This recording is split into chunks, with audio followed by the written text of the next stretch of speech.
जय राधेश्याम, जय जगन्नाथ, जय राधामल्ल, जय गोपीनाथ, जय मदन मोहन, निदाय गौर प्रेमानंदी, हरि हरि बोल। नमस्कार। सत्य हो समागत सज्जन मंडली, उपस्थित समागत मातृमंडली ও ভাতা ভগ্নীরা, পিতৃমণ্ডলী, সর্বাগ্রে কীর্তন জগতের সবচেয়ে ক্ষুদ্রতম কীর্তনিয়া সুদীপ্ত গোস্বামী ও তার ক্ষুদ্র সম্প্রদায় তরফ থেকে রইল কোটি কোটি দণ্ডবত ভক্তিযুক্ত প্রণাম।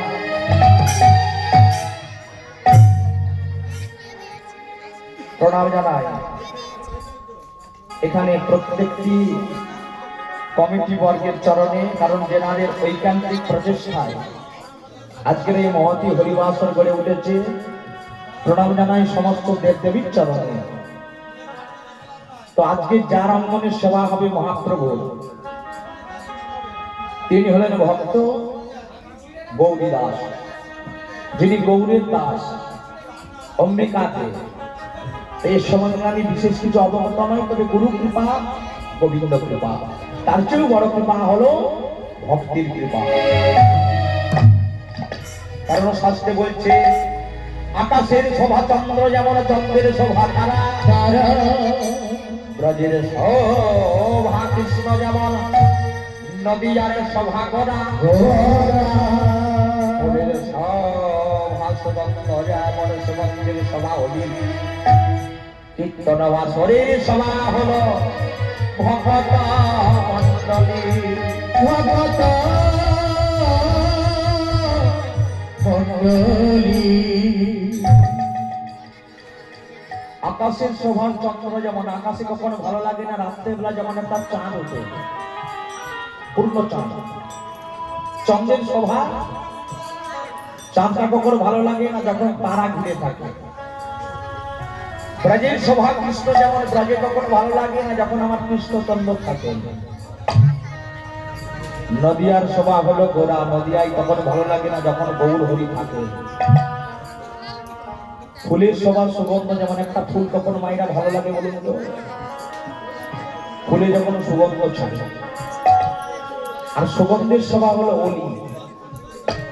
অলি মানে হচ্ছে মৌমাছি বা ভ্রমরকে বলা হয় অলি। আর কীর্তন কখনো ভালো লাগে না যখন কীর্তন বাসরই থাকে ভগত মন্ডলী। তাই আপনাদের চরণ দিলে বলে অধমকে দিয়ে আশীর্বাদ করুন, যেন দুটো কৃষ্ণ কথা গৌরাঙ্গের কথা বলতে পারি। এই প্রভুর চরণে প্রণামে জানিয়ে বলবো, গৌরাময় লহ প্রণাম মোর প্রভু গো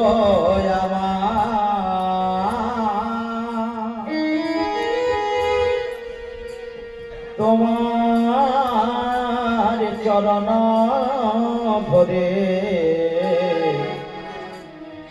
নিবেদনা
ঈশ্বর পরম কৃষ্ণ সচিদানন্দ বিগ্রহ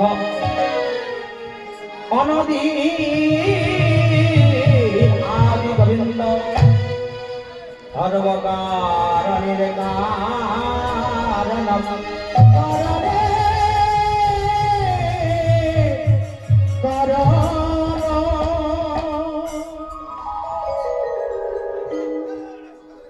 কলিযুগ পাবন অবতার দয়াল শ্রীকৃষ্ণ চৈতন্য মহাপ্রভু আপামর কলিযুগকে চেতনা দেওয়ার জন্য যুগে যুগে অবতীর্ণ হলেন। সত্য যুগে ভগবান এসেছিলেন মায়েরা, ওনার আরেকটা নাম ছিল। সত্য যুগে ভগবানের নাম ছিল মুরারি। মুরারি নামটা হলো কেন মা? উনি মূল নামক একজন অসুরকে নিধন করেছিলেন বলে ওনার নাম হলো মুরারি। সেই প্রভু ত্রেতা যুগে অবতীর্ণ হলেন, আর নাম মুরারি হলো না, হলো রাবণারি। রাবণকে নিধন করলেন। সেই ভগবান দাপর যুগে অবতীর্ণ হলেন, নাম হলো কংসারী। সেই ভগবান কলিযুগে অবতীর্ণ হয়েছেন। দেখুন, সত্য যুগে অসুরকে নিধন করেছেন, ত্রেতা যুগে অসুরকে নিধন করেছেন, দাপর যুগে কত অসুরকে নিধন করেছেন, কিন্তু কলিযুগে রামাদি অবতারে নানায়েরই অস্ত্র ধরে অসুরগণে করিল সংহার। রামাদি অবতারে নানায়েরই অস্ত্র ধরে অসুরগণে করিল সংহার, কিন্তু কলিযুগের ভগবান বলছে আমি এবে অস্ত্র না ধরিব, কলিযুগে কারো প্রাণে না মারিব, নামে প্রেমে জগৎ মাতাব, নামে প্রেমে জগৎ মাতাব। তাহলে ভাইরা কলিযুগের ভগবান গৌর সুন্দর নাম হলো শ্রীকৃষ্ণ চৈতন্য মহাপ্রভু। উনি কি অস্ত্র ধারণ করেছেন না অসুরগণকে মেরেছেন? ওনার একমাত্র অস্ত্র হলো নাম, প্রেম, ভালোবাসা। দেখুন, সেই যে হরিনাম, কেন আমরা হরিনাম করবো মায়েরা? হরিনাম করলে কি হয় দেখবেন, অনেক জায়গায় লক্ষ লক্ষ টাকা খরচ করে, এখানেও তো 3 দিন ব্যাপী হরিনাম যজ্ঞ হচ্ছে। হরিনাম করলে কি হয়? হরিনাম কখন 4 অক্ষর, হরি নাম। তাহলে হরিনামের হ শব্দ আমরা উচ্চারণ করার সঙ্গে সঙ্গে আমরা কি হচ্ছে? হ শব্দে হরণ করে মনের তাপ আদি, রি শব্দে রিপুগণে পথে নিরবধি, না শব্দে নাশ করে মনের পিতাব জ্বালা, আর ম শব্দে মৈথন করে সেই নন্দলাল।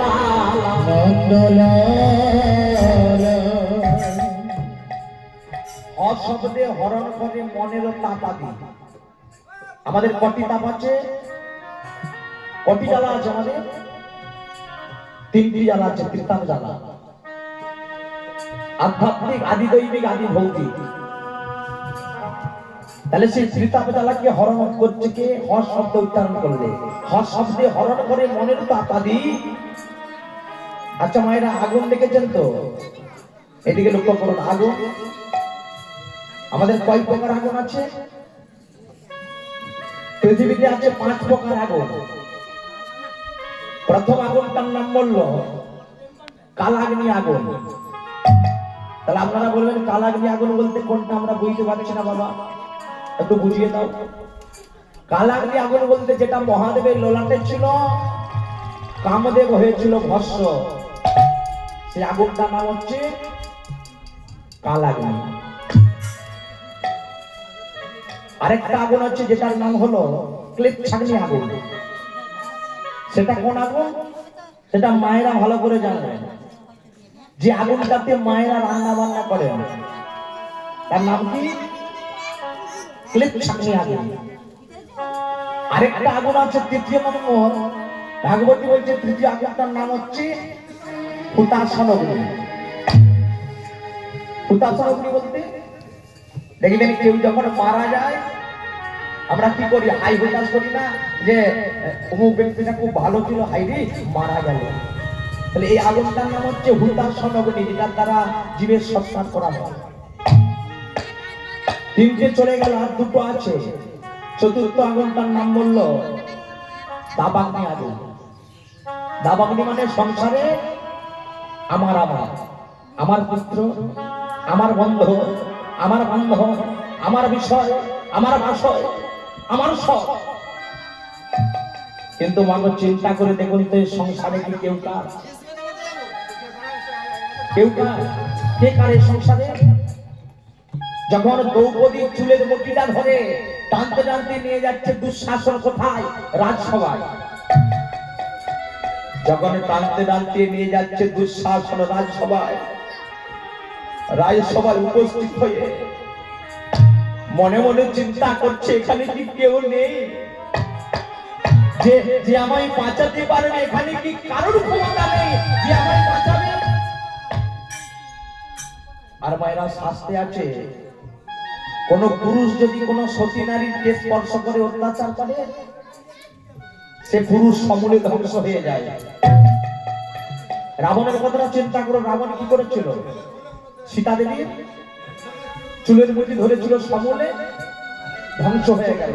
তাহলে এখানে দ্রৌপদীর চুলের মুঠি ধরেছে দুঃশাসন, টানতে টানতে রাজ সময় নিয়ে এসেছে, বলছে এখানে কি কেউ নেই যে আমায় বাঁচাতে পারে? দ্রৌপদীর মনের মধ্যে চিন্তা ঢুকে গেল যে আমাকে তো বাঁচাতে পারে আমার গুরু দ্রোণাচার্য। দ্রৌপদী ছুটতে ছুটতে দ্রোণাচার্যের কাছে কি বলছে, গুরুদেব আপনি তো আমার গুরু, আপনি আমাকে রক্ষা করুন। দ্রোণাচার্য মাথা নত করে রাখলো। কেন গো? তাকে তো গুরু দ্রোণাচার্য বাঁচাতে পারত, কিন্তু দ্রোণাচার্য মাথা নত করে দিল, বলে আমার ক্ষমতা নেই, আমি তোমাকে বাঁচাতে পারবো না। চলে গেল দাদু ভীষ্মদেবের কাছে। দ্রৌপদী মনে মনে চিন্তা করছে আমাকে গুরু দ্রোণাচার্য বাঁচায়নি তো কি হয়েছে, তাহলে আমাকে দাদু ভীষ্মদেব বাঁচাবে। ভীষ্মদেবের কাছে গিয়ে বলল, আমি তো আপনাদের কুলের বধূ, আমি তো কুলের কামিনী, আমার সতীত্ব হরণ করে আপনি রক্ষা করুন দাদু কুলের কামিনীকে।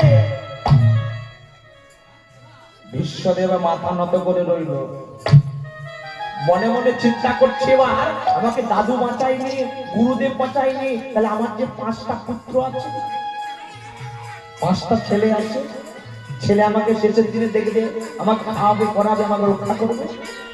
5টা পুত্রের কাছে ছুটে গেল দ্রৌপদী, ওরে আমার পুত্র, তোরা আমাকে বাঁচা।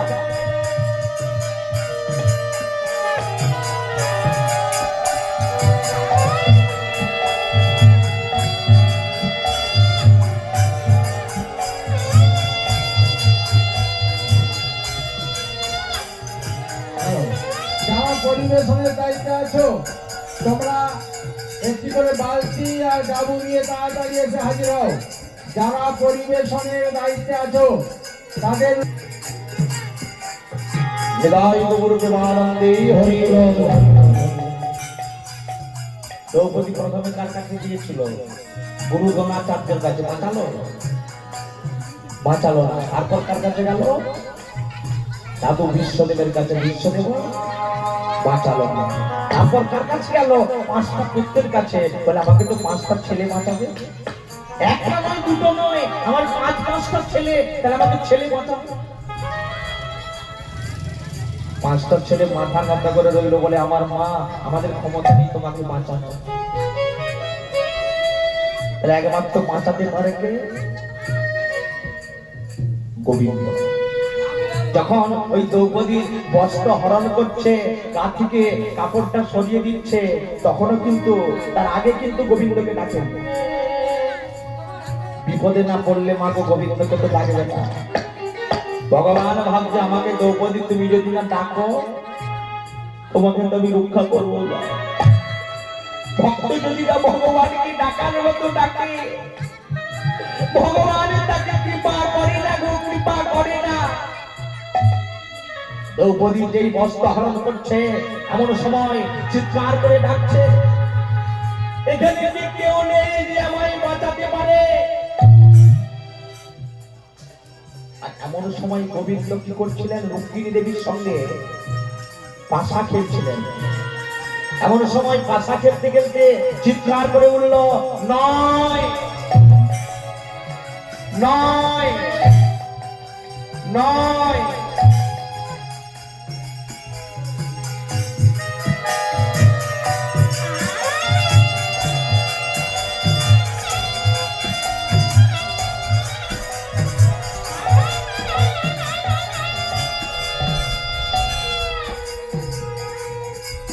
ভগবান কি বলে উঠলো মায়েরা? নয়। নয় কেন বলে উঠলো? ভগবান তো বলতে পারতেন 7, 6, 5, 4, 8। নয় কেন বলে উঠলো? আর এদিকে দ্রৌপদী ভাবছে যে কৃষ্ণ বলে উঠলো নয়, কিন্তু না, ওই পাশার গতিটা পড়েছে নয়। রুক্মিণী ভাবছে তাই হয়তো ভগবান নয় বললো। কিন্তু একবার চিন্তা করে দেখুন, নয়ের ঘরে নামটা পড়ে। নয়কে নয়, 9 দুগুণে 18, 1 8 যোগ করুন কত? 9, 3 লং 27, 2 7 যোগ করলে 9, 4 লং 36, 3 6 যোগ করলে 9, 5 লং 45, 4 5 যোগ করলে 9, 6 লং 54, 5 4 যোগ করলে 9, 7 লং 63, 6 3 যোগ করলে 9, 8 লং 72, 7 2 9, 9 লং 81, 8 1 9, 9 0 90, 9। ওগো সবই নয়, সবই নয়, সবে নয় সবে নয়, ওগো সবই নয়, সবই ওগো নয়, সবে নয় সবে নয়, ওগো দুদিনেরই অভিনয়, সবই নয়, সবই নয়,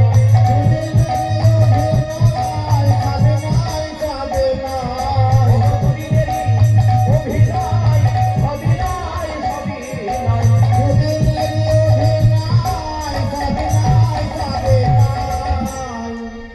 ভগবান বুঝিয়ে দিচ্ছে দ্রৌপদীকে, দ্রৌপদী এ সংসারে কেহ কারণ নয়। কেহ রাজা, কেহ ভিখারির বেশে, কেহ তরু তলে, কেহ আছো প্রবাসে, কেহ আবার রাজরানী, কেহ আবার চাকরানী, কারো দুধে চিনি, কারোর আবার শাকে বালি। শোনো শোনো ওরে ভাই, এ জগতে কর্মফল বিনা আর কিছু নাই। নিতাই গৌর হরি বল। হরি